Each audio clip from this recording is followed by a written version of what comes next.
Hey there, as we turn our attention to the book of Jonah, and as I make my way through preaching through the book in the month of June, I've discovered there's so many things that cannot fit into one Sunday morning sermon.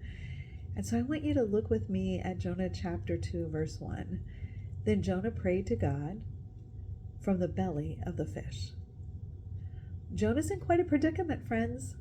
We know he had been thrown overboard, he has been swallowed by a big fish, and now it is there that he finally reaches out to God. I think many times in our lives we find ourselves in the same predicament. We know God, but we haven't taken time to be in conversation with him. We've actually neglected talking to him.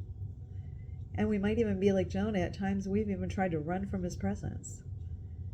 And then there comes a point when, for whatever reason, we stop running and we turn our attention back to God. And once again, we begin that conversation with him through a time in prayer. And we discover, just like Jonah did, that God is still there.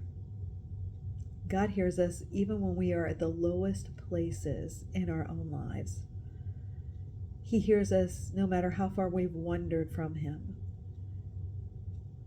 He hears us even when we have deliberately been disobedient. Because when we turn back to him and we engage in that conversation with him again, we find a God who loves us. We find a God who offers forgiveness. We find a God who reaches out to us with his grace. And we discover that his presence has never left us. Think about your own prayer life today.